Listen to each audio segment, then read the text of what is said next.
nomor 1, pada siklus hidup homospor terlihat urutan fase antara lain. Ini pada tumbuhan paku ya, tumbuhan paku kan dia tidak bisa menggunakan biji, maka dia reproduksinya menggunakan spora.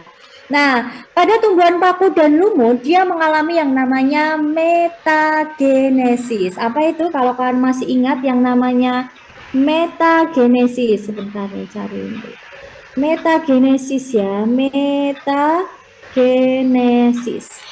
Ya kan ya, ini adalah pergiliran keturunan dari fase gametofit ke sporofit ya. Jadi dari gametofit penghasil gamet ke sporofit penghasil spora. Untuk urutannya kalau masih ingat ya, dimulai dari spora. Spora kalau pada tumbuhan paku dia akan tumbuh menjadi protalium, gitu ya.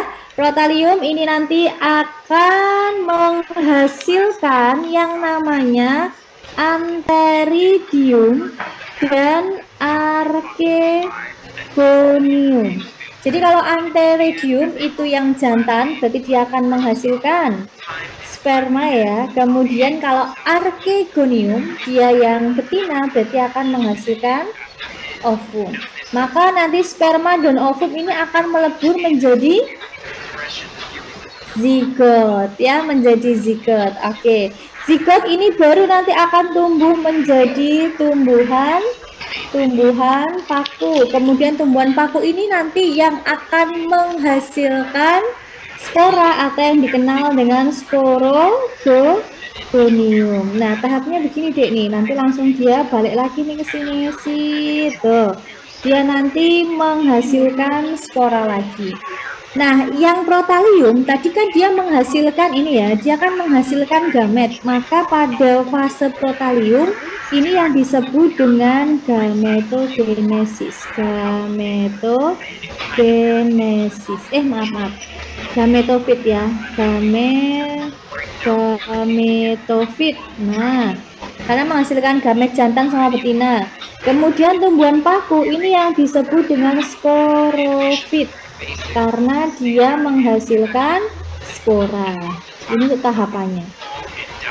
Oke, untuk jumlah kromosomnya, spora ini dimulai dari sini aja. Zigot, kalau zigot itu pasti 2N ya, karena dari spermanya N, ovumnya N, tumbuhan paku juga 2N, sporogonium juga 2N. Kemudian di sini mengalami meiosis, sehingga nanti spora ini menjadi N, protalium N, antheridium, archegonium juga N. Nah, dari sini teman-teman semua udah tahu nih jawabannya kira-kira yang mana di nomor 1 berarti urutannya. Oke, boleh dibantu menjawab kira-kira nomor 1 berarti jawabannya yang mana ya? Ini dia dari urutannya sini. Dari spora, protalium, antheridium, archegonium, sperma, ovum, zigot, tumbuhan paku sama sporogonium. Kira-kira jawabannya yang mana? Yang E. Oke, terima kasih. Wajar ya, dari Pati sudah menjawab yang E. Spora, protalium, archegonium. Oke, betul sekali. Jadi jawabannya yang E. Dimulai dari spora menjadi protalium, kemudian dia menghasilkan archegonium atau gamet betina. Oke, good job. Lanjut ya, nomor 2.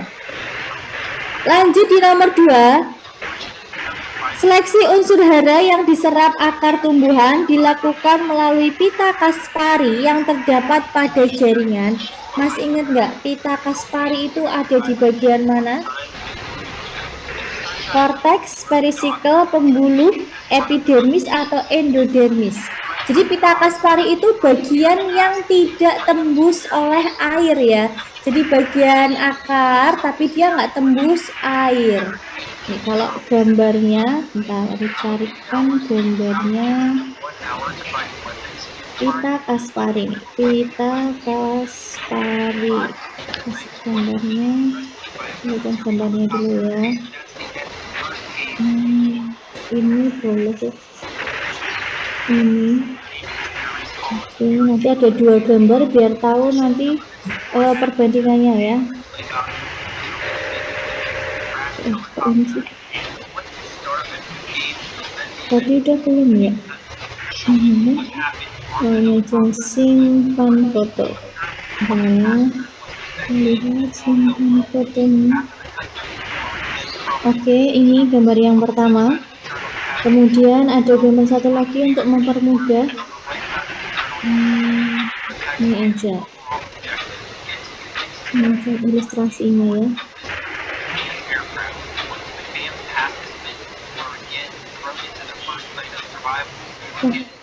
Ngeblur ya Dik, bentar. Gambarnya agak blur ini ternyata.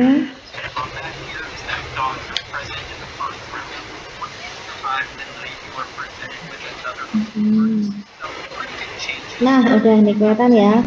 Oke, bisa kelihatan ya gambarnya, dilihat ini. Yang namanya pita Kaspari nih, di sini ada pita Kaspari itu ini deh. Jadi ini menyebabkan air itu nggak bisa lewat. Masih ingat ya, pengangkutan air itu ada 2. Yang pertama namanya simplas, yang kedua namanya apoplas. Nah, di sini udah ada nih. Yang satu namanya simplas, yang satu namanya apoplas. Yang namanya simplas itu airnya tuh dari tanah. Dari tanah akan masuk ke akar lewat sini Dek nih, lewat sitoplasma, masuklah ke silam. Tapi kalau yang apoplas lewatnya sini, dia lewat celah yang disebut dengan plasmodesmata. Jadi lewatnya sini, ya karena. Tapi ini ada pita Kaspari yang ini nih, yang warnanya abu-abu di sini nih. Ini yang menyebabkan air endodermis apoplas. Endodermis ya. Jadi ini ada jadi si pita Kaspari itu ada di bagian endodermis. Kalau apoplas ini adalah 2 macam masuknya air dari tanah ke silam, ke dalam akar, gitu ya. Jadi jawabannya betul. Siapa tadi? Vivi. Oke, Vivi betul. Jawabannya yang endodermis. Oke. Betul ya. Jadi nih pita Kaspari ini menyebabkan airnya itu nggak bisa lewat ini nih dinding sel. Ini kan dinding sel ya, Dek ya. Ini kan dinding sel ya. Dinding sel. Kalau di endodermis nggak bisa lewat karena ada pita Kaspari, maka dia nanti alirannya menjadi aliran simplas. Dia melewati sitoplasma, gitu ya, bisa ya. Oke, jadi kalau di bagian penampangnya kayak gini. Ini epidermis, kemudian di sini ada korteks, kemudian yang lingkaran ini adalah endodermis. Nah, terus di bagian endodermis ini yang ada pita Kasparinya. Nah, oke, bisa ya. Next, nomor 3 sekarang. Jika batang dipotong melintang, urutan batang dari luar ke dalam. Nah, tadi hampir mirip-mirip dengan yang ini. Bedanya ini akar ya. Tadi akar tuh kan dari paling luar apa? Epidermis, korteks, endodermis. Di dalamnya nanti ada silem dan flum. Nah, kalau batang gimana, Dik? Kalau batang yang mana nih kira-kira? A, B, C, D, atau yang E? Boleh dicoba lagi? Fajar atau Vivi coba lagi, boleh, yang lain juga boleh. Yuk, silakan dicoba. Nomor 3, berarti yang mana ini? Ya, nomor 3. Nomor 3, kalau kita gambar ya ini, sheet. Oh, yang D. Yang D. Yang D itu epidermis, endodermis. Nah, hati-hati. Ini endodermis ini ya, yang namanya endodermis. Ini hanya ada di akar ya. Endodermis ini hanya ada pada akar. Nah, karena di soal nomor 3 ini adalah batang, dia tidak punya endodermis ya. Jadi yang ada endodermisnya kita eliminasi nih. Yang A, iya betul, yang A. Jadi dimulai nih ya, kalau Mbak Nisa ini.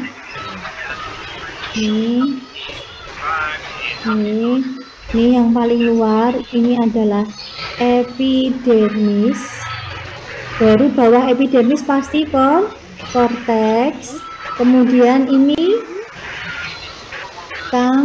kambium. Kambium ke arah luar itu akan membentuk phloem, ke arah dalam akan membentuk xilem. Nah, yang di dalam ini yang disebut dengan ampulur. Tuh, berarti urutannya adalah dari luar ya tadi ya, dari luar ke dalam, epidermis, korteks, ampulur. Oke, sip, bagus. Kak lihat yang nomor 2. Oh ya, boleh. Ini yang nomor 2. Gimana, Fajar? Ada yang mau ditanyakan nomor 2? Aman ya? Udah? Oke, udah ya, bisa. Nanti boleh nanti kita screenshot ya, ada sesi screenshot aman. Oke. Yuk lanjut di nomor 4. Nomor 4, Gymnospermae dan Angiospermae tergolong dalam divisi Spermatopita karena, nah yuk, karena apa ini? Ada Gymnospermae, Angiospermae masuk ke dalam Spermatopita karena apa? Wah ya, bagus. Cahya, benar ya, dia karena biji. Jadi kalau dibuat klasifikasinya ya, jadi ini ada namanya spermatopita. Nah, sperma ini artinya biji, pita artinya tumbuhan. Berarti adalah tumbuhan yang memiliki biji. Nah, nanti tumbuhan yang berbiji ini akan dibagi lagi menjadi 2. Ada yang bijinya terbuka disebut dengan gymnospermae, ada yang bijinya tertutup namanya angiospermae. Ingat aja loh, oh kalau jim ini yang terbuka, kalau yang angio itu yang syar'i ya, yang tertutup. Tuh. Nah, kemudian nanti contohnya apa aja, Mbak? Ini contohnya kalau gymnosperma ada yang tahu contohnya apa aja di sini? Yang bijinya tuh kelihatan loh, dari pohon tuh kelihatan tuh bijinya. Kira-kira tumbuhan apa ya yang bijinya kelihatan? Ada yang tahu kira-kira apa ya yang kelihatan ya bijinya ya? Jadi kita bisa lihat tuh langsung ada bijinya. Kalau misal kayak mangga kan kita nggak bisa lihat bijinya ya kan, karena bijinya kan kebungkus sama daging tuh, daging buah yang kita makan. Jadi nggak kelihatan bijinya. Nah, kalau yang jino ini kelihatan bijinya. Misalkan, kalau pernah lihat ini ada pinus, tahu ya pinus ya? Yang warnanya coklat-coklat loh, yang suka jatuh itu. Cemara, pintar, cemara, pinus, betul. Terus apa lagi? Ada lagi? Ada pakis haji. Terus ada pintar, melinjo.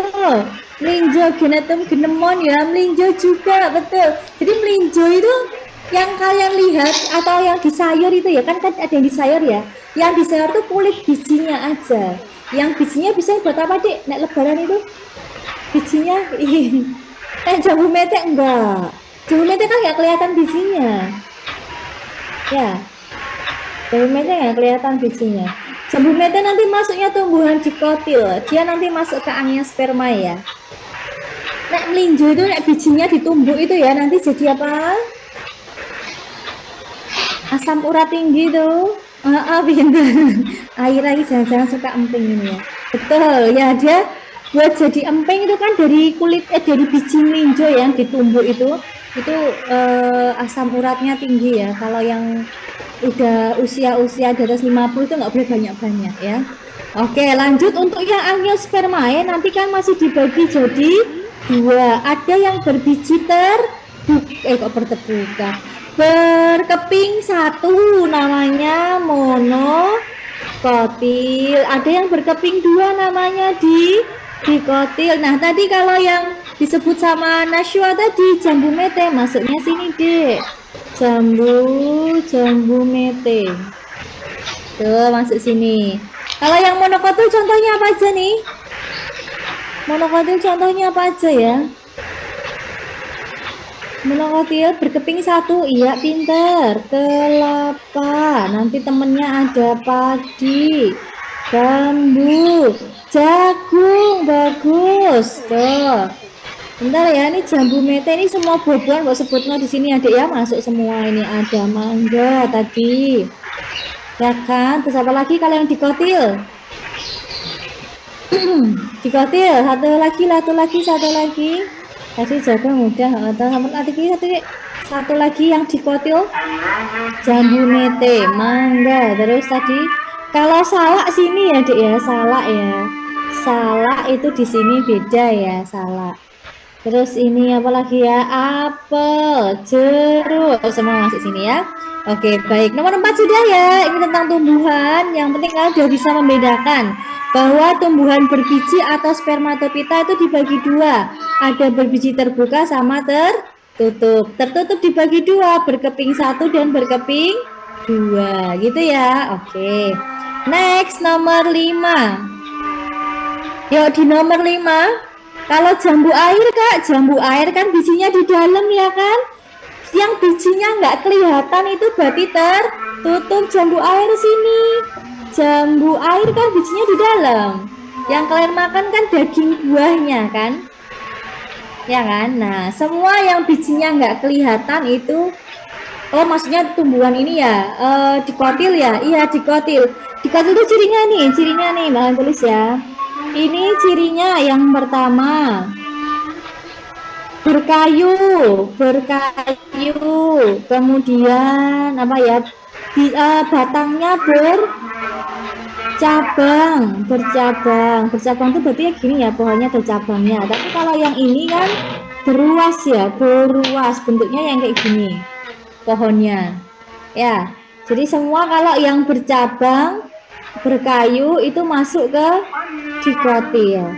Tapi kalau beruas-ruas itu masuk yang monokotil gitu. Jambu air kan berkayu ya, dia punya kambium ya. Berarti dia masuknya dikotil. Gitu ya, Nashwa. Oke, next di nomor 5 sekarang nih. Coba sebentar tak lihat gambarnya dulu. Yang itu tadi yang mana ya? Ini kok hilang hurufnya ya, Dek ya.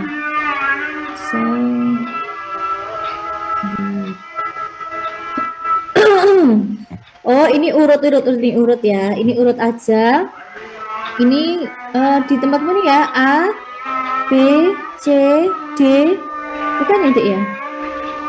Oh, beda ya gambarnya ya. Ini aja berarti. Bentar, ini kita hilangin aja. Nah, gambarnya kayak gini ya kan? Ini berarti ini A, B, C, D, E. Ya kan? Ini nggak kelihatan ya?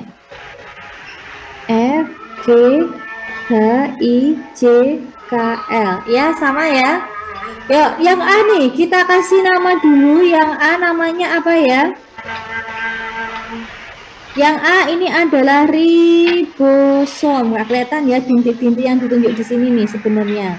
Kemudian yang B ini adalah sitoplasma atau cairan di dalam selnya. Kemudian yang C ini adalah membran sel atau membran plasma.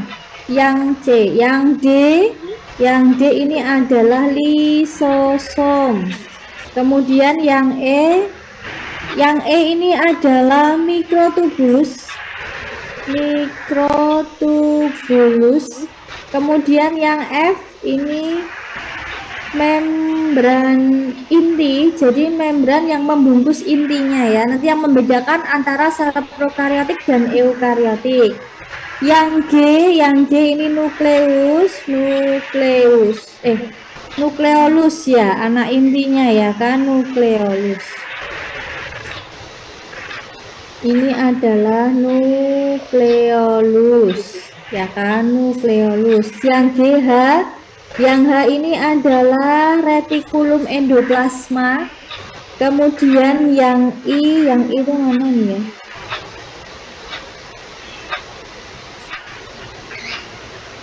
Itu ini ya, yang ini berarti RE kasar ini. Yang ini yang RE halus. Kemudian yang J ini adalah sentriol. centriole, kemudian yang K ini mitokondria, yang L itu apa ya, pori-porinya ya, nggak kelihatan nih ya, pori-porinya, pori-pori sel. Oke, yang pertama nih, respirasi. Jawabannya yang mana? Kalau yang E berarti yang ditanyakan yang ini ya. Yang E itu berarti yang ini ya, mikrotubulus. Fungsinya untuk apa ya kalau mikrotubulus itu? Mikrotubulus berarti yang ini deh, ini fungsinya untuk apa ya kira-kira ya? Yang B memberi, iya pintar, ini untuk memberi bentuk sel atau dia sebagai sitoskeleton ya. Sitoskeleton itu berarti rangka sel, dia yang akan memberi bentuk pada sel. Oke, betul. Yang lain bisa ya. Kalau respirasi jelas, respirasinya di mitokondria. Oke, ini ya keterangan gambarnya. Lanjut di nomor 6 sekarang. Nomor 6. Silahkan dilihat nomor 6. Kelenjar endokrin yang berperan mengatur kadar kalsium dalam darah. CDE, oh ya, bentar. Yang C, ini ada memakan organel yang sudah rusak. Berarti ini adalah fungsi lisosom, ya kan? Karena menghancurkan ya, menghancurkan. Kemudian menghasilkan enzim oksidase. Oksidase untuk ini ya, oksidasi ya, respirasi ya kan? Untuk respirasi berarti ada di mitokondria, mencerna dan mengedarkan hasil pencernaan ke seluruh bagian sel. Berarti kan ini untuk transportasi. Siapa transportasi? Ini adalah RE. Itu ya. Oke, sudah, nanti boleh ada waktu kita untuk screenshot. Lanjut nomor 6 tadi ya, kelenjar endokrin yang fungsinya untuk mengatur kadar kalsium dalam darah. Yang mana ya untuk mengatur kadar kalsium dalam darah? Ya, yang mana kira-kira ya? Kadar kalsium darah. Jadi nanti ada ini bentuknya kayak gini. Ini hormon yang kerjanya antagonis ya.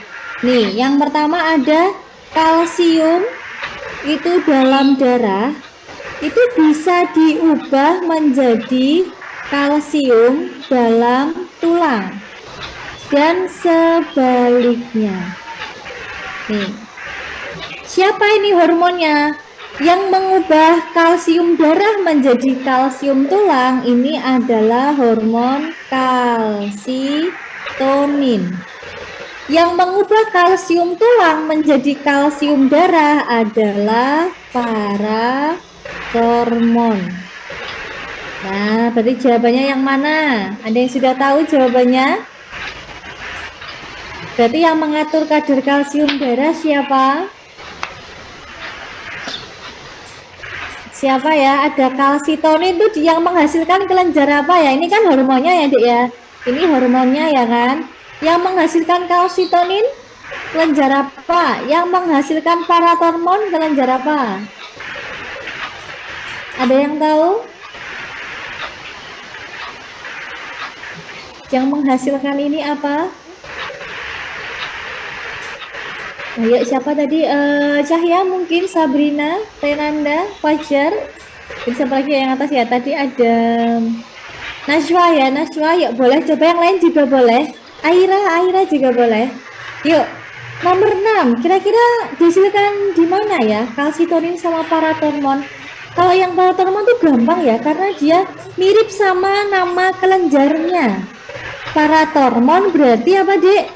Mirip dengan nama kelenjarnya. Berarti kalau paratormon dihasilkan oleh pinter paratiroid. Bagus, Sabrina. Kalau yang kalsitonin berarti lawannya paratiroid adalah kelenjar.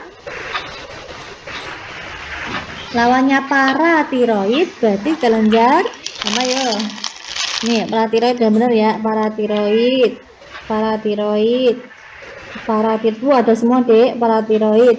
Lawannya paratiroid berarti siapa? Namanya mirip. Iya, pintar. Namanya adalah tiroid. Ini ya, jadi ini adalah hormon yang bekerja antagonis. Nah, berarti mau tulis satu lagi, ini sama ya, dia antagonis juga.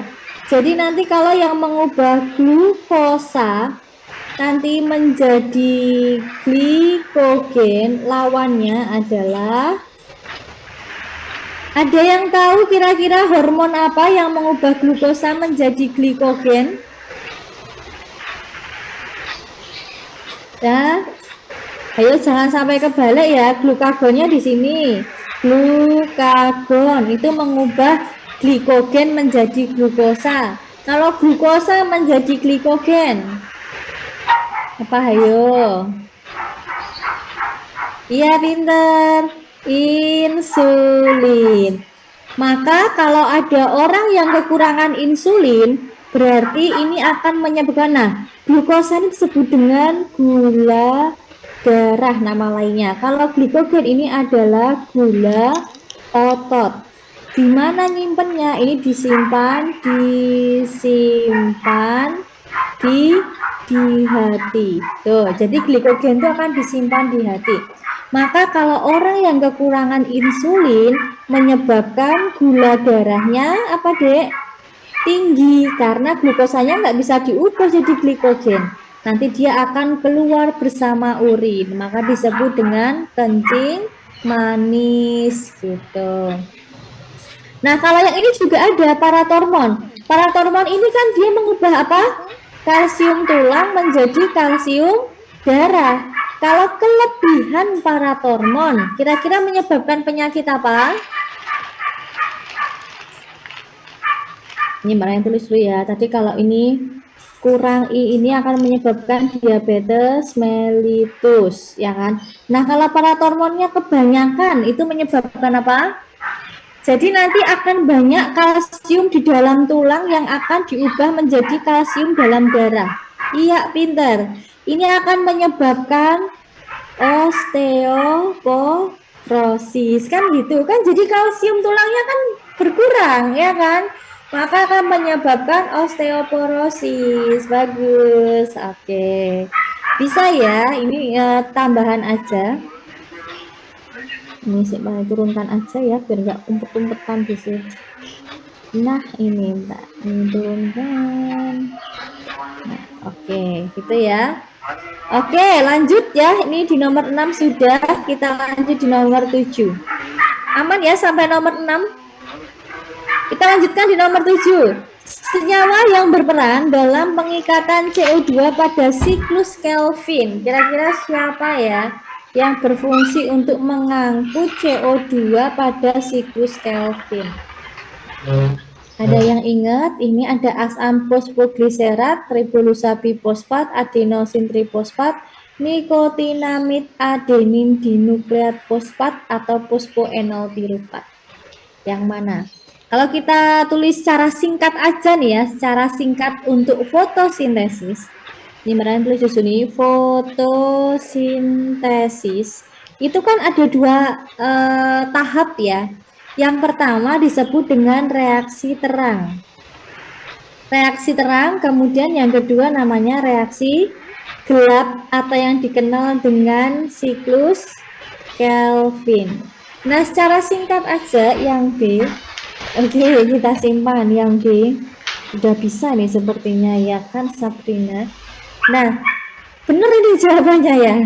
Siklus Kelvin kalau kita tulis, mungkin kalau kalian lihat bagannya kan banyak banget ya. Kalau Mbak Rani singkat tuh jadi kayak gini aja deh.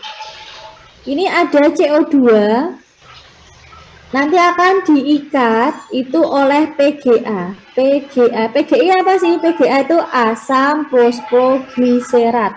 Asam fosfogliserat ini PGA. Gitu ya. Kemudian PGA ini nanti akan diubah menjadi PGAL, fosfogliseraldehid. Nah, ini nanti akan mengalami regenerasi, pembentukan kembali menjadi RUBP. Apa itu RUBP? Ini ribulosa bifosfat. Tuh, ya kan? Prosesnya kalau masih ingat, ini yang pertama, CO2 itu akan diikat. Diikat itu namanya apa nih? Tahap yang pertama namanya fiksasi, pengikatan CO2 oleh siapa? RUBP. Enzimnya adalah enzim Rubisco. Ini enzimnya yang membantu mengikat CO2.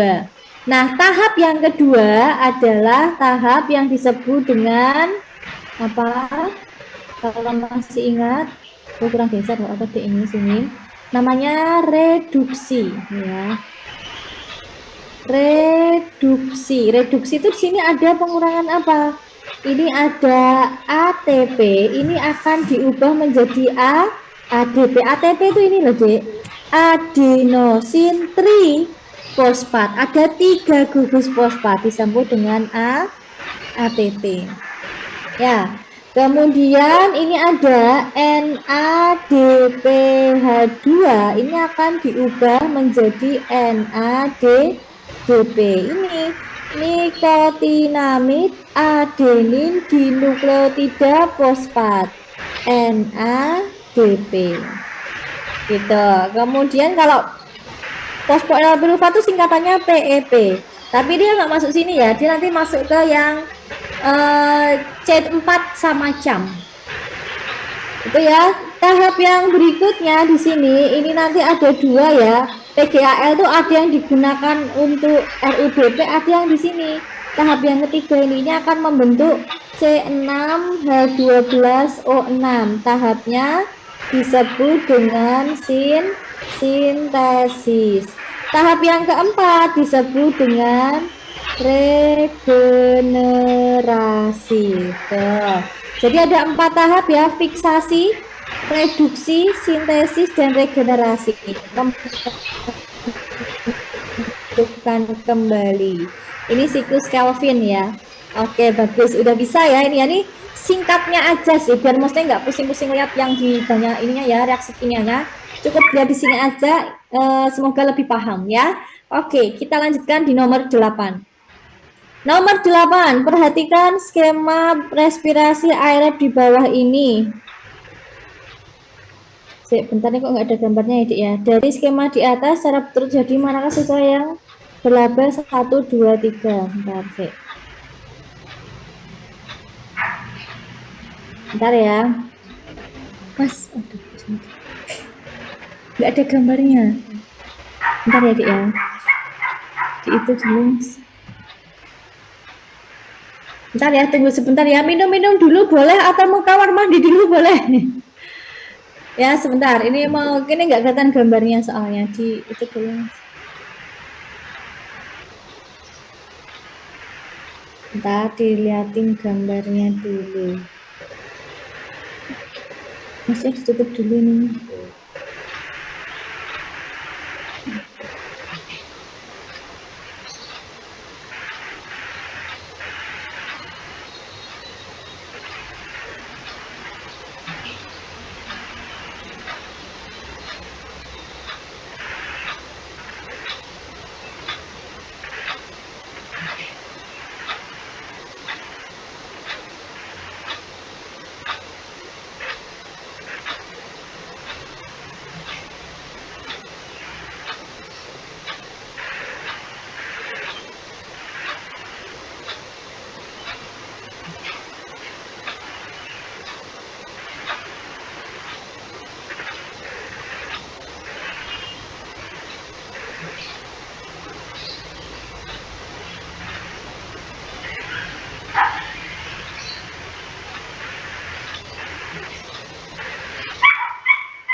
Oke, udah ya. Terima kasih yang sudah menunggu dengan sabar ya. Tadi gambarnya belum muncul ternyata ya. Nah, sekarang udah kelihatan nih gambarnya. Yuk, kita mulai lagi di nomor 8. Nomor 8. Perhatikan skema. Nah, skemanya tuh ini ya, Dek ya. Ini skemanya. Kemudian dari skema di atas, cara berturut-turut terjadi di mana? 1, 2, 3. Nah, coba kalian lihat dari skema di sini. Ini ya. Ini nomor 1 tuh kira-kira tahapan apa ya, Dek ya? Dari glukosa menghasilkan ATP, hasil lainnya adalah asam pirufat. Kira-kira apa ini ya? Tahapannya, ini kayak metabolisme belum lama ya, masih hangat-hangat ya materinya ya. Oke, glukosa menjadi asam pirufat. Ini tahapnya namanya apa ya? Iya, pinter. Ini namanya adalah glikolisis. Bentar ya. Ini namanya glikolisis. Kemudian yang kedua ini adalah dari asam pirufat akan menghasilkan asetil koenzim A. Berarti setelah glikolisis tahapnya apa, Dek? Iya, bagus. Dekarboksilasi oksidatif.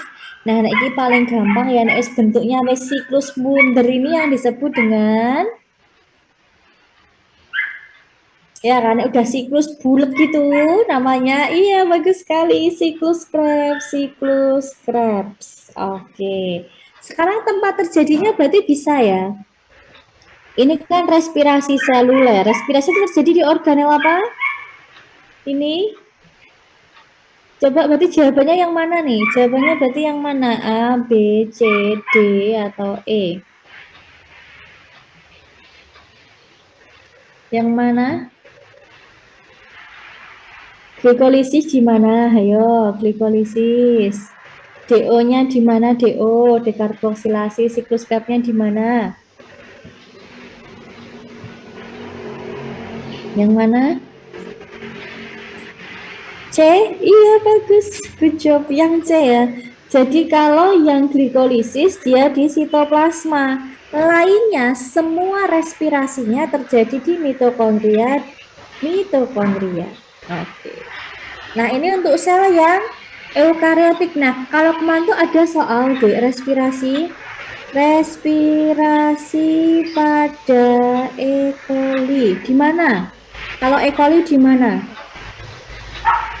Apakah di mitokondria? Enggak, karena dia adalah sel prokariotik, tidak punya membran inti, maka respirasinya terjadi di mesosom. Bakteri ya. Jadi semua bakteri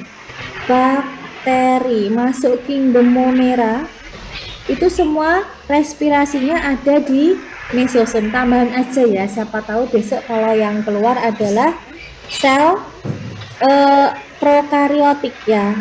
Ini prokariotik. Kalau yang mitokondria ini pada sel eukariotik gitu ya. Oke, sip. Bisa ya, betul. Kita lanjutkan lagi di nomor 9. Pernyataan berikut benar mengenai fotosintesis kecuali, nah nanti kita udah bahas fotosintesis ya. Coba silakan dijawab. Nomor 9 ini melatih ingatan kalian. Coba yang mana nih? Yang A, B, C, D atau yang E? Kecuali ya, hati-hati ada kata kecuali. Oh, Cahya udah jawab yang C. Boleh ya, bagus. Ini jelas yang C ya. Kenapa? Karena siklus Kelvin kok menghasilkan oksigen ya kan? Siapa yang menghasilkan oksigen? Oksigen itu harusnya reaksi terang. Nah, untuk mempermudah kalian masih ingat ya, ini fotosintesis itu reaksi fotosintesis. Mungkin kalau tahap yang banyak-banyak kurang apa, bisa pakai ini nih, reaksi fotosintesis. Itu apa? CO2 plus H2O dengan bantuan sinar matahari dan klorofil itu akan diubah menjadi apa? C6 H12O6 plus CO2. Nah, bisa kita lihat yang sebelah sini ini kan adalah bahan fotosintesis ya kan? Bahannya kan di sini, ini bahannya, di sini hasilnya. Nah, kita lihat CO2 ini adalah bahan saat reaksi gelap. Air ini adalah bahan saat reaksi terang. Nah, hasilnya ini adalah hasil reaksi gelap tadi ya, sintesis. Kalau ini adalah hasil reaksi terang. Nah, ya ini aja udah tahu nanti, oh ini jelas salah, nggak mungkin kok gelap. Kelvin kan gelap ya, Kelvin kan gelap, nggak mungkin dia menghasilkan oksigen karena oksigen ada di reaksi terang. Oke, bisa ya. Oke, kalau sudah bisa, kita lanjutkan lagi di nomor 10. Yuk. Nanti di nomor 10 kita screenshot dulu ya, biar nggak nggak jauh banget ya nanti screenshotnya. Jadi 10 nomor kita screenshot ya. Oke. Yuk, di nomor 10 terjadinya pindah silang atau kalian kenal dengan crossing over pada saat meiosis berimplikasi pada apa? Ada yang tahu nih pindah silang itu nanti akan menyebabkan apa? Kan gitu ya gampangnya ya. Menyebabkan apa ini kira-kira?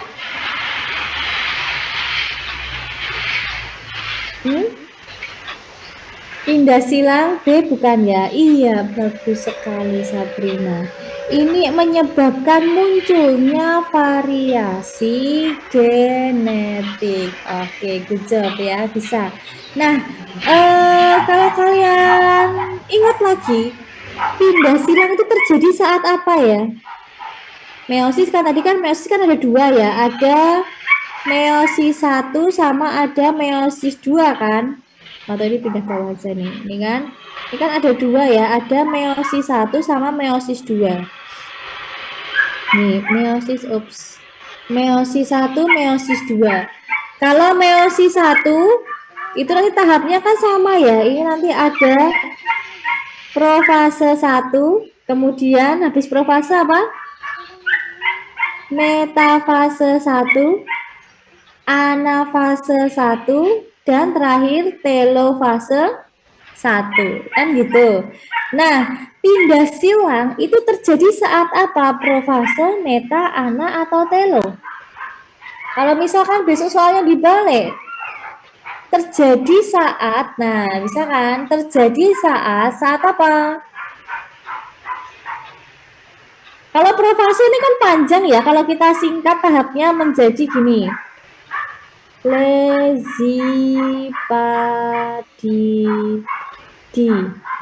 Dis gitu harusnya ya. Nah, ini berarti apa aja? Leptoten, zigoten, pakiten, diploten, diakinase. Ini diakinase ya. Diakinase.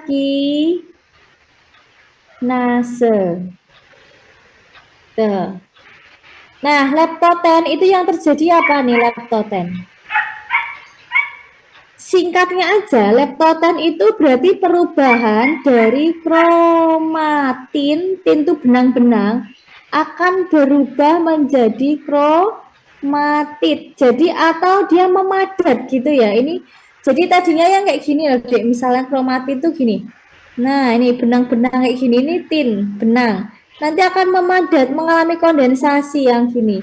Nanti kalian ketemukan kromosom yang bentuknya kayak gini kan. Nah, ini yang tit. Nih, satu ini namanya tit nih, kromatid. Kemudian yang zigoten, yang kedua ini ada sinapsis atau berdekatan. Setelah berdekatan, mereka akan membentuk tetrat. Setelah menjadi tetrat akan terjadi pindah silang. Jadi pindah silang itu pada profase 1 saat di diploten. Ini nanti membran inti mulai hilang. Tuh, gitu ya. Nah, kalau meiosis ini juga disebut yang namanya pembelahan reduksi ya, pembelahan reduksi. Reduksi itu berarti apa, Dek? pengurangan jumlah kromosom dari 2N menjadi N saat apa? Saat anafase ini 2N menjadi N, karena kan tadinya kan gini ya, mana tadi ini tuh kalau jadi posisinya gimana? Gimana? Misalkan ini gambar selnya kayak gini ya kan. Terus kenapa kok bisa jadi 2N gitu loh ya? Dari itu jadi N ini kan. Nah, tadinya kan di sini ya kan ada tetra. Tetra tuh artinya 4 ya, Dek, gini tambah ini. Nah, ini namanya tetrat. Ya kan, 2N. Jadi ada 4 kromatid tadi. Tetrat. Nah, kemudian ketika dia nanti anafase kan nanti masing-masingnya akan menuju ke kutub yang berlawanan kan, ya, menuju kutub yang berlawanan, yang satu ke atas, yang satu ke bawah. Ini tadi dari 2N menjadi N. Jadi saat apa? Anafase. Ini ya, anafase. Oke, ini tambahan aja ya, tambahan. Oke, lanjut bisa ya, nomor 10 tadi. Nah, ini juga membuktikan seperti kalau kalian masih ingat ya, Darwin tuh pernah bilang bahwa setiap individu adalah unik, termasuk kalian yang sedang di rumah lagi belajar online ini ya. Setiap kalian tuh unik. Jadi pasti kalian tuh punya kelebihan dibanding individu yang lain, karena kita setiap unik. Jadi nggak akan mungkin ditemukan sidik jari itu sama ya. Termasuk bayi kembar identik sekalipun ya, anak yang kembar identik itu pasti nanti akan memiliki sidik jarinya pun akan berbeda. Karena setiap individu adalah unik tadi. Kenapa bisa unik? Lah ini tadi karena terjadi proses pindah silang yang terjadi saat profase 1 di tahap diploten. Maka muncullah variasi genetik itu tadi gitu ya. Jadi urutannya gitu loh. Jadi kita tuh tetap kalian tuh tetap punya sesuatu yang unggul ya kan. Kalian kan dari apa deh? Dari sperma yang unggul ya kan, yang bisa menembus gitu. Oke, baik, kita lanjutkan lagi ya. Kita lanjutkan lagi di nomor 11. Sudah? Bisa kita lanjutkan? Tadi udah benar ya jawabannya ya. Di nomor 11, yuk. Di nomor 11 kita lihat jenis mutasi. Ini ada jenis mutasi yang terkait dengan perubahan struktur kromosom yang menyebabkan fragmen kromosom berpindah tempat sehingga urutan DNA menjadi terbalik. Ini kuncinya di sini loh. Urutannya terbalik. Oke, kira-kira yang mana ya yang menyebabkan urutannya itu terbalik? Wah, pintar. Betul. Udah belum ya? Oh, belum jawab ya? Udah jawab belum Mas Vivi? Belum ya? Belum ya? Oke. Ada yang bisa mencoba menjawab ya? Oke, yang bisa mencoba menjawab yuk. Kira-kira nomor 11 jawabannya. Oke, Fajar, inversi. Iya, bagus. Ini kalau mencarikan gambarnya sekalian ya, gambar yang ini maksudnya mutasi itu ada dua ya, kromosom sama mutasi titik ya. Ini yang mutasi kromosom. Nih gambarnya kalau ada nih ya, nah yang bentuknya kayak gini nih, Dek nih. Ini aja yang lebih gede ya, kita carikan yang lebih gede. Nah, biar cepat kita lihat gambar.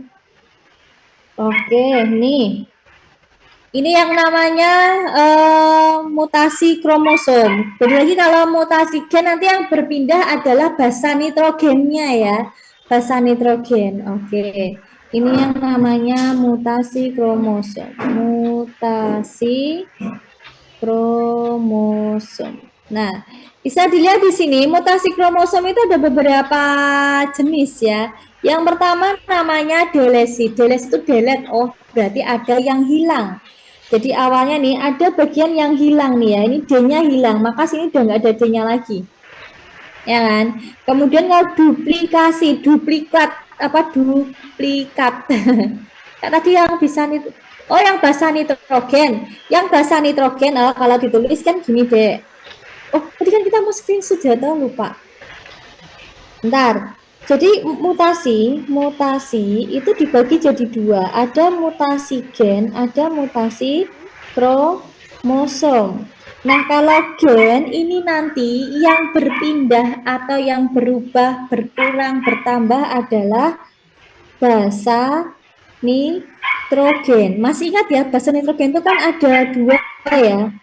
Ada yang namanya purin dan pirimidin, ya kan? Purin itu ada adenin dan guanin. Pirimidin kok purimidin. Jadi Pak Udin ya. Pirimidin, pirimidin itu ada timin, sitosin. Kalau RNA ada ini kan DNA ya. Ini enggak usah. Nah ini. Tadi yang Mbak Ani bilang tuh ini ya. Nah, kalau yang kromosom yang berubah adalah segmennya. Segmen tuh bagiannya ini. Nah, ini yang namanya segmen. Kak, tadi yang ini ya, ini tadi kalau basa nitrogen itu disebut mutasi gen atau mutasi titik. Tapi kalau mutasi kromosom tuh yang ini. Oke, kita lanjutkan lagi ya. Yang mutasi kromosom. Mutasi kromosom tadi duplikasi dalam menduplikat itu berarti menambah nih. Ya kan, duplikat. Kemudian inversi itu pindah. Tadinya BCD maka berubah DCB. Ya, berpindah itu. Segmennya berpindah. Kemudian kalau translokasi, nah kalau translokasi paling gampang nih Dek. Translokasi itu pasti melibatkan dua lengan kromosom. Jadi yang berpindah tuh nggak cuma dalam satu lengan, tapi dia dari dua lengan ini berpindah. Ini yang berpindah adalah AB pindah ke bawah, berarti AB-nya kan di sini. MNO-nya pindah di sini. Tuh. Gitu ya, jelas ya, bisa ya. Jadi jawabannya udah betul tadi, jawabannya adalah yang B. Kita screenshot sebentar aja ya.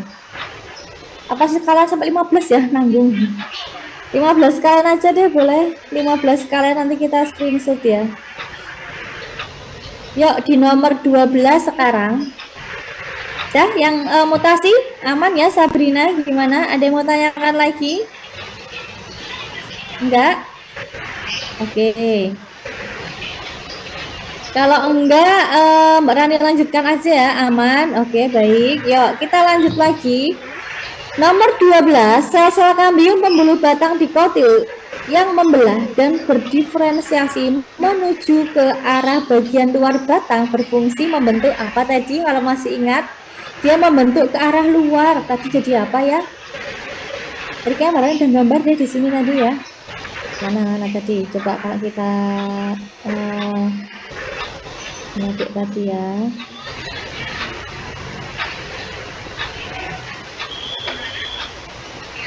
Nah ini kita teman-teman tadi 11 ya, 12 ya.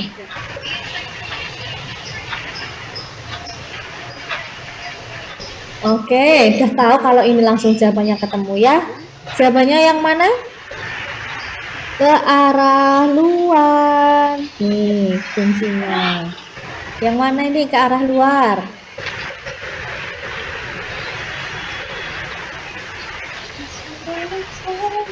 Ke arah luar. Yang mana akan membentuk epidermis, xilem primer, floem sekunder atau xilem sekunder ya?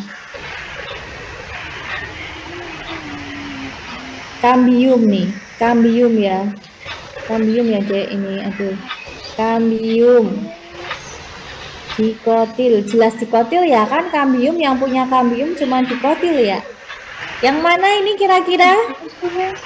Tumbuhnya keluar. Berarti yang mana ini gambarnya? Coba. Yuk, silakan dicoba dijawab yuk.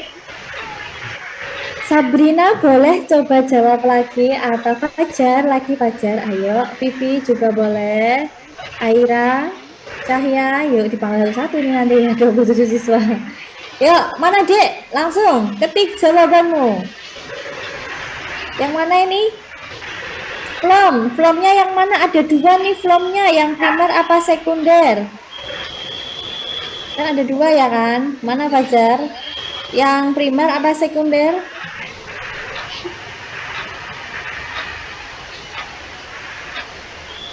Flomnya. Nah, ini kan tinggal kalian ingat aja, kalau yang namanya kambium itu kan berarti pertumbuhannya ke samping ya. Iya, pertumbuhannya ke samping atau disebut dengan pertumbuhan sekunder. Otomatis nanti flomnya juga flom sekunder. Bagus. Ini kan ke arah dalam. Ingat ya, nyilem. Kalau nyilem kan ke dalam ya, Dek ya. Ini luar. Tuh, ya kan? Nah, ini mana tidak ya? Yang namanya kambium tadi ya, ini adalah pertumbuhan sekunder. Jadi ini untuk diameter batang ya. Ini fungsinya untuk menambah diameter batang. Maka kalau kalian pernah lihat ada pohon itu yang bisa sampai besar banget ya, itu karena ada pertumbuhan sekunder dari kambium. Tapi kalau yang walaupun kalau kelapa kan tumbuhnya nggak sampai lebar ya, tapi kan tumbuhnya ke atas ya. Itu karena dia nggak punya kambium, dia punyanya namanya meristem interkalar. Jadi dia pertumbuhannya di ruas-ruasnya. Ya kan kalau kita belajar meristem itu kan ada 3 ya. Ada meristem apikal yang di ujung, meristem interkalar sama meristem lateral. Nah, meristem lateral itu yang di samping itu adalah kambium itu. Jadi dia bisa menyebabkan pohon itu jadi lebar dan tinggi gitu ya. Oke, lanjut dulu di nomor 13. Yuk. Dalam biji, proses perubahan embrio menjadi kecambah distimulasi oleh, nah ini juga berarti kelas 12 ya, ada yang namanya hormon pertumbuhan. Lah langsung bisa Sabrina ya, luar biasa. Yang D, giberelin. Oke, sekarang kita bahas satu-satu nih. Asam traumalin, dia fungsinya untuk apa ya? Asam traumalin, nih. Asam penyembuh luka. Ingat ya, trauma itu karena luka ya. Ini penyembuh luka. Penyembuhan luka. Ayo, siapa yang suka menyayat-nyayat batang gitu ya, diseret terus nanti ada keluar apanya? Getahnya itu. Nah, itu nanti dia akan menyembuhkan nih. Yang dipacu oleh hormon asam traumalin. Yang berikutnya ada asam absisat. Asam absisat untuk apa ya? Asam absisat, pinter. Ini adalah untuk absisi. Ingat ya, oh asam absisat itu untuk absisi. Apa itu absisi? Absisi adalah pengguguran daun. Betul Zia, pengguguran daun.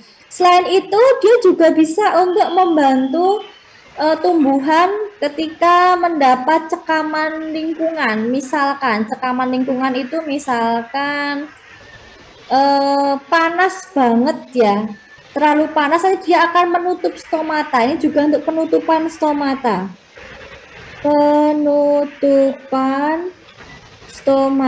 Supaya apa? Supaya untuk mengurangi penguapan. Kan kalau panas banget kan penguapannya tinggi ya, transpirasinya tinggi.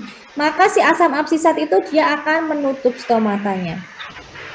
Oke, yang berikutnya sitokinin itu dari kata sitokinesis. Sito itu adalah sel, kinesis adalah pembelahan. Berarti kalau sitokinesis itu fungsinya untuk belahan sel, ya kan? Terus ini florigen, ada yang pernah dengar ada hormon namanya florigen? Ada yang pernah tahu nama hormon namanya florigen?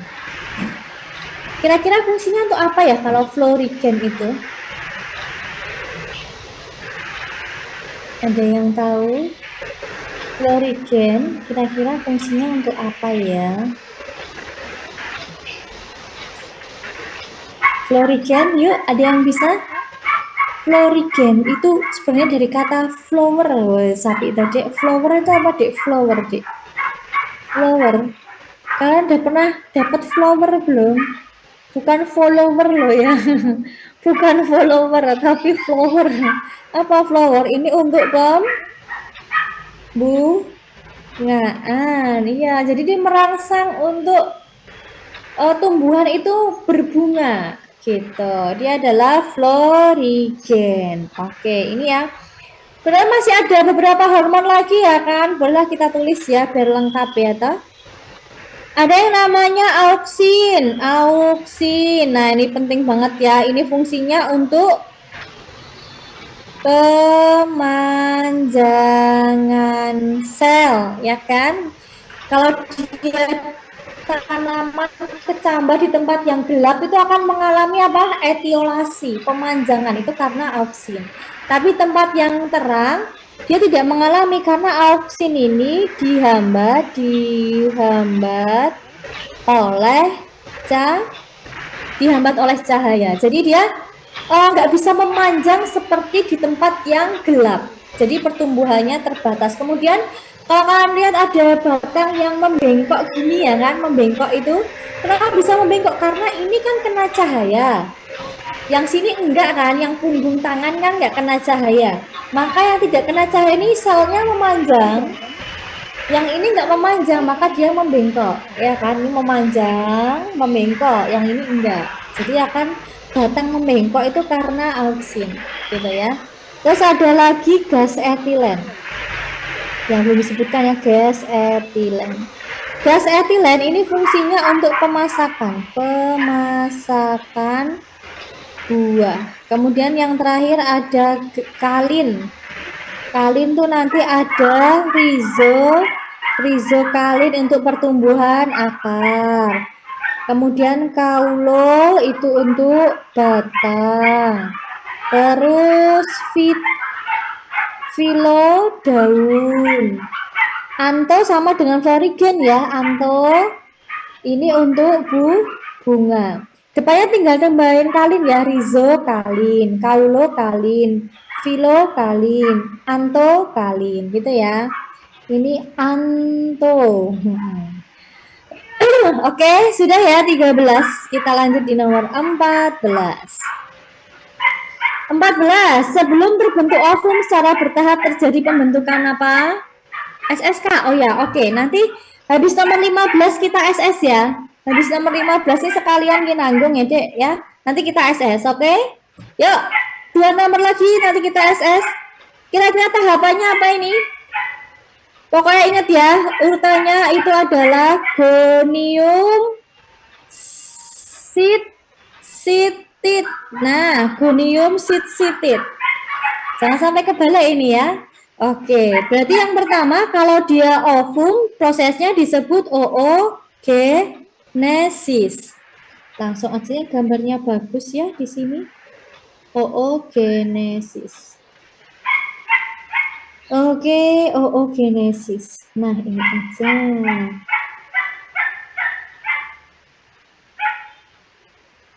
Ini sini aja. Nah, ini ya. Nih, yang pertama dilihat ini ada oogonium. Nih, oogonium, oosit primer, oosit sekunder, ootit. Gitu ya, gonium sitit. Wah, pintar. Yang gonium sitit ya kan? Bagus. Itu ya, jadi mudahlah mengingatnya. Ini adalah jumlah kromosomnya. Kalau mitasi 2N tetap 2N. Meiosis tadi jadi N. Kalau meiosis 2 tetap ya N gitu ya. Oke. Nah, nanti kalau pada perempuan, oogonium dan oosit primer itu sudah terjadi ketika bayi dalam kandungan ya. Tapi kalau laki-laki enggak, bentuknya spermatogenesis itu ketika dia masuk masa pubertas. Oke, nomor 15 sebelum kita SS ya, nomor 15 sebelum kita SS. Ini dilihat aja dari grafik atau dari keterangannya udah bisa ya kan, Dek? Dilihat anaknya loh, lihat anaknya. Ini ibunya apa toh? Ibu. Induknya apa toh? Induknya kan ini ya. O besar, O kecil, W besar, W kecil. Ya kan? Anaknya gimana? Anaknya itu nggak ada yang matanya oranye ya kan? Nggak ada yang matanya oranye. Matanya semua hitam. Berarti di sini, berarti yang mana jawabannya? Jawab dulu lah. Jawab dulu lah sebelum Barani kasih tahu jawabannya ya. Jawab dulu, yang mana berarti? Dilihat di sini matanya nggak ada yang oranye, matanya semua hitam. Berarti yang mana? Semua matanya hitam, Dek. Berarti yang mana? Ini bapaknya ya. Ya, berarti yang mana? Berarti kalau anaknya aja nggak ada yang matanya oranye, berarti bapaknya nggak mungkin juga ya dia membawa gen warna oranye. Mana gen warna oranye? Gen warna oranye itu yang O-nya kecil. Berarti ini nggak mungkin. Ini bukan, ini apalagi? Iya. Bagus, yang C. Kenapa yang C? Karena ada yang kulitnya putih. Kalau nanti yang B kulitnya nggak ada yang putih, ya kan? Ini salah. Maka ini bapaknya adalah O-nya besar semua ya, karena nggak ada yang oranye ya. Kemudian W-nya W besar sama W kecil. Nah, yang W kecil sama W kecil ketemu ini nanti kulitnya putih. Oke, bagus. Pacar. Yuk kita screenshot dulu dari nomor 1 ya. Yuk. Kalau bisa jangan sampai ketinggalan ya, biar kita nanti nggak mengulang ya kan. Kasihan temennya nek mengulang kan yang udah jadinya kok diulang lagi gitu ya. Yuk siap-siap dulu semua, silakan siap-siap untuk screenshot dulu. Bisa Mbak Adi mulai dari sekarang ya. Sudah siap semuanya? Udah? Oke, yuk kita mulai screenshot dari nomor 1. 5, 4, 3, 2, 1. Next di nomor 2, yuk, layo. SS ya, siap-siap ya. 5, 4, 3, 2, 1. Oke, lanjut di nomor 3. Di nomor 3 yuk. 5, 4, 3, 2, 1. Oke, sudah ya, nggak ada yang ketinggalan ya. Next di nomor 4. 5, 4, 3, 2, 1. Di nomor 5, tadi gambar sel ya. Yuk, 5, 4, 3, 2, 1. Di nomor 6, yuk nomor 6, jangan sampai ketinggalan. Ini ada 2 hormon antagonis ya. 5, 4, 3, 2, 1. Oke, di nomor 7, bagus, nggak ada yang ketinggalan, berarti menyimak ini ya. 5, 4, 3, 2, 1. Oke, next di nomor 8, yuk di nomor 8, ini tadi ada respirasi aerob. Oke, sudah. Next di nomor 9. Nomor 9 ini masih fotosintesis ya. Kalau kalian lupa tahapan yang panjang-panjang, ingat aja reaksi fotosintesis yang sederhana ini. CO2 plus H2O, hasilnya C6H12O16, oksigen. Nanti ingat semua nih ya. Yuk di nomor 10 ini ada pembelahan sel. Boleh nanti dipelajari, dibaca lagi untuk pembelahan sel. Nanti ada yang mitosis dan meiosis ya. Perbedaannya juga harus tahu. Oke, di nomor 11, nah ini tadi mutasi ya, mutasi kromosom. Nanti boleh dilihat lagi untuk yang mutasi gen. Nanti ada insersi, ada transversi, transisi gitu ya, masih banyak lagi. Kemudian di nomor 12 ini masih tentang tumbuhan ya, masih tentang tumbuhan.